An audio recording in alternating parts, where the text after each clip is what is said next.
दोस्तों जय श्री राम, जय हनुमान, जय हो बाबा नीम करौली की। आपका बहुत बहुत स्वागत है आज के इस रोचक और इंटरेस्टिंग वीडियो पर। दोस्तों आज हम चर्चा करेंगे हनुमान जी के अवतार कहे जाने वाले बाबा नीम करौली को क्यों चढ़ाया जाता है कंबल। अगर आप भी जानना चाहते हैं इस रहस्य को तो बने रहिए हमारे साथ वीडियो में अंत तक।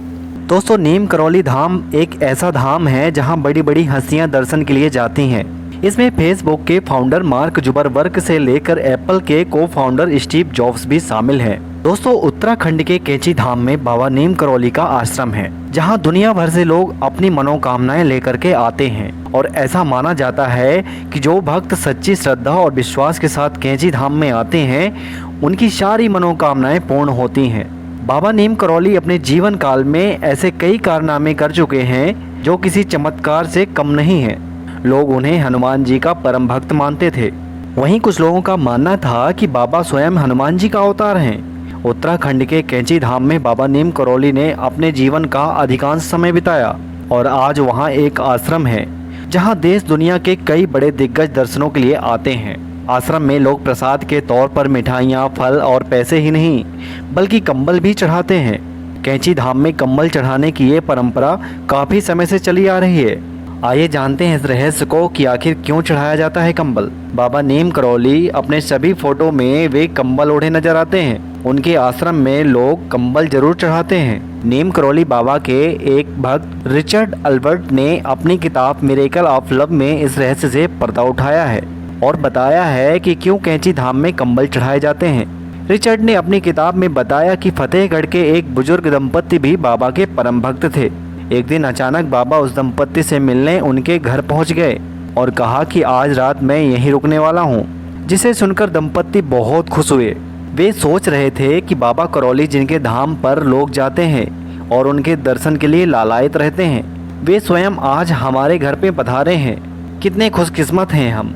अपने सामर्थ्य अनुसार उन्होंने बाबा का सत्कार किया और भोजन का इंतजाम किया। इसके बाद सोने के लिए बाबा को चारपाई और ओढ़ने के लिए कंबल भी दे दिया। दोनों दंपत्ति भी वहीं बाबा की चारपाई के पास सो गए।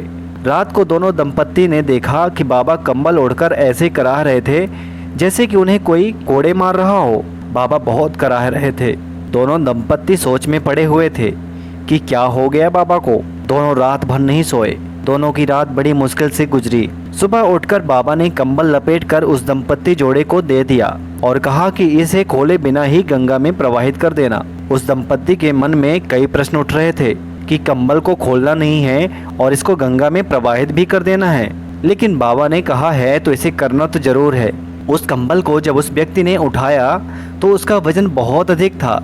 ऐसा प्रतीत हो रहा था जैसे कि उस कंबल में ढेर सारा लोहा रखा हो, लेकिन बाबा ने मना किया था कि कंबल खोलकर देखना नहीं है। उस व्यक्ति ने बाबा के कहे अनुसार उस कंबल को गंगा में प्रवाहित कर दिया।